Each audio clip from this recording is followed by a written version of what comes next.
Protect Jomcar. Ha? Protect Jomcar. Ha? 5 araw lang po akong nawala. Ano nangyari? Respect Jomar. Hala! Ano nangyari? Ano nangyari? Bakit po? Ano nangyari? Di ko alam to Isang mapagpalang araw o gabi po sa lahat. Re-reaksyonan po natin ngayon mga idol itong naging live ni Kuya Rab na grabe nga ang kinagulat niya dito. Oh my goodness!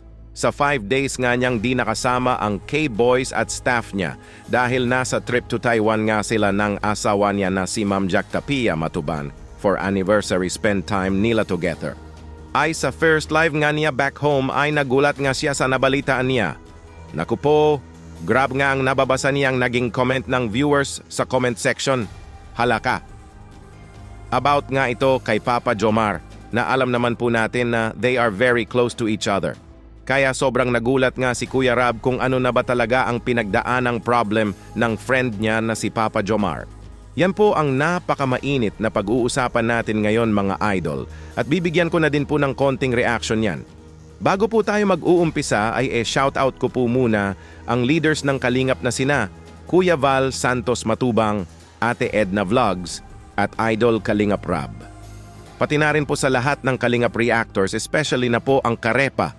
Suportahan po natin sila palagi. Ito na nga po mga idol ang naging first reaction ni Kuya Rab nang mabasa ang unang komento sa live niya na kinagulat niya. Ito po. Protect Jomcar. Ha? Ha? Grabe unang chat, protect Jomcar at all cost. Bakit po? Anong nangyari mga kalingap? Bakit po protect Jomcar at all cost? Bakit po yun ang comment nyo? Ano nangyari? May ano ba ako? 5 araw lang po akong nawala. Ano nangyari? Respect Jomar. Hala! Ano nangyari? Ano nangyari? Bakit po? Ano nangyari? Di ko alam to Protect Jomar please. Ano nangyari kay Jomar? Pwede po bang paki-comment po? Kasi di ko po magets. Pasensya na po kayo Ayan. Ano po bang nangyari kay Papa Joms? Nagulat nga si Kuya Rab sa unang nakita at nabasa niya na mensahe sa comment section. Protect Jomcar at all cost. Hala! Yan nga ang nabasa ni Kuya Rab.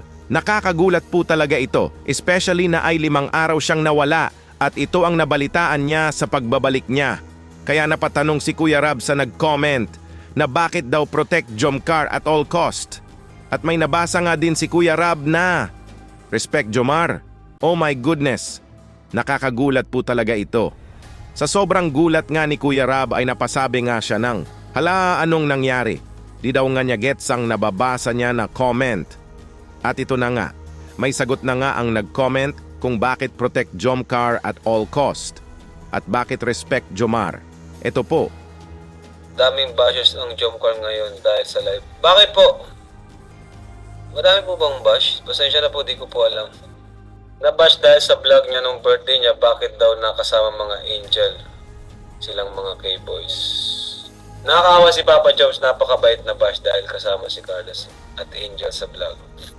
Patungkol pala ito sa bashing na natatanggap ni Papa Joms. Hala bashing? Bakit? Ang bait naman ni Papa Joms? Nabash si Papa Joms dahil sa vlog sa birthday niya? Nabash si Papa Joms kasi napasama ang bebe Carla niya at ibang Kalingap Angels sa vlog? Hala birthday niya naman ito. Special day niya ito. Bakit kayo ganyan? Ito nga po ang naging pahayag ni Kuya Rab patungkol dyan.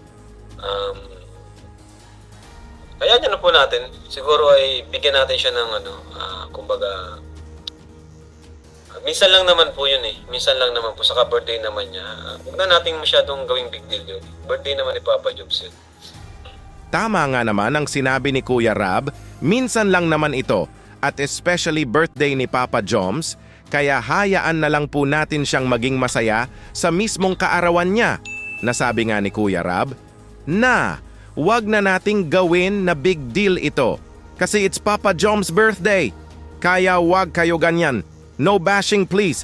Bilang isang close friend nga ni Kuya Rab kay Papa Jomar ay may tagapagtanggol na ina-assign siya dito. May tatanggol sa'yo, Papa Joms. Ito po.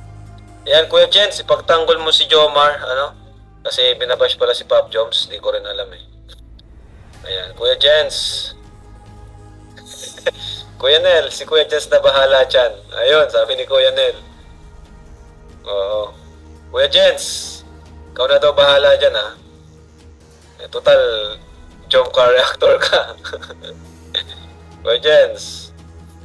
Si Kuya Jens pala ang magtatanggol kay Papa Joms. Kaya mga bashers, stop na po kayo please. Nasabi na po ni Kuya Rab na wag na natin itong gawing big deal. Papa Joms is a very good person. He does not deserve bashing. Maawa po kayo please. Stop na kayo. Makinig na lang kayo kay Kuya Jens. Kung ano sasabihin ni Kuya Jens ay makinig kayo para maintindihan nyo. Iwasan na po natin ang bashing para walang gulo. Maawa po tayo kay Papa Joms. Di niya deserve ang mabash. Super bait po niya. At ito pa nga, may reaction pa si Kuya Rab patungkol dyan. Ito po. Grabe. Di ako aware na ganito pala ang mga nangyayari na ano. Basta ang palagi kong sinasabi sa kanila, ano, pag may mga ganyang bashers, huwag na lang patulan. Diba? Para hindi lumaki yung gulo. Magpakumbaba na lang. Ganun na lang po. Ako nga pag may mga bashers ako, di ko hinahayaan ko na lang sila. Napasabi nga si Kuya Rab na, grabe di nga daw siya aware na ganito na pala ang nangyayari. Imagine nyo nag-ibang bansa ka lang in 5 days tapos ito ang nabalitaan mo pag uwi mo, na isang close friend mo ay nabash na pala, na di naman ito deserve na makatanggap nito. Sobrang sakit po talaga ito sa part ni Kuya Rab. Kaya nasabi nga dito ni Kuya Rab na, if may bashing daw na natatanggap ay wag na itong patulan, para di na lumaki ang gulo at magpapakumbaba na lang daw para maiwasan na lumala.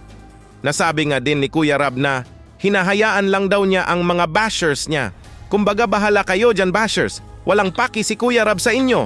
Ang masasabi ko lang dyan sa mga bashers, puro kayo bash. Bakit? Wala na ba kayong magawa sa buhay? Bash is life na ba sa inyo? Bahala kayo dyan. At ito pa, may nag-comment. Patungkol na naman ito kay Papa Joms. Oh my goodness. Si Papa Joms halos hindi na makasalita sa live timeline niya kagabi. Eh, ganun ba? Ayan niyo po. Kami na pong bahala kay Papa Joms. Minsan talaga ay matamlay yun si Papa Joms.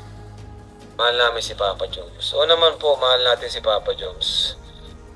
Pero ano ba nangyari? Bakit binabash si Papa Joms? Papa Joms matamlay sa live niya? Oh my goodness. Epekto ba kaya ito sa bashing na natatanggap niya? Tumigil na kasi kayo sa pangbabash. Puro kayo bash? Maawa kayo kay Papa Joms? Stop na kayo please. Grabe po talaga ang malasakit na pinakita ni Kuya Rab sa close friend niya. Sila na daw bahala ng Team Kalingap kay Papa Joms. Kumbaga true friends are always there for their friend. May nag-comment pa yung na mahal natin si Papa Joms. Napasabi nga agad si Kuya Rab dito na, yes daw po, we all love Papa Joms. Totoo po yan Kuya Rab. Hayaan na lang po natin yung bashers na yan. Ang mahalaga madaming nagmamahal kay Papa Jomar. Hala, andyan pala si Papa Joms na nunood sa live. Papa Joms, we all love you. Ito po. Hoy Kuya Jomar, andito si Papa Joms. Yan, Papa Joms, huwag ka na daw malungkot. Ano? Huwag ka na malungkot Papa Joms. Huwag ka na malungkot Papa Joms. Very short sweet message nga ni Kuya Rab sa close friend niya na wag na daw po itong malungkot. Yes po Papa Joms, wag ka na malungkot. Hayaan mo lang mga bashers na yan. Ang mahalaga madaming naniniwala at nagmamahal sa'yo. Alam namin na isa kang napakamabait na tao. Di mo deserve ang makatanggap ng bashing. Hayaan na lang natin itong mga bashers. Wala lang talaga silang magawa sa buhay kundi ang mang-bash. Masaya atas sila na may tao silang nasasaktan. Mag-isip-isip nga kayo, mga basher. Buti pa sarili nyo na lang ang bash ninyo. Bahala kayo dyan. Bash is life talaga siguro ang motto nyo sa buhay. Dito muna lang po tayo mga idol sa naging reaction video natin ngayon. Kung may gusto po kayong sabihin, ay mag-comment lang po kayo para malaman ko din po ang opinion nyo patungkol dito. Kuya Dambo nga po pala. Mabuhay ang Team Kalingap. Hanggang sa muli. Maraming salamat po.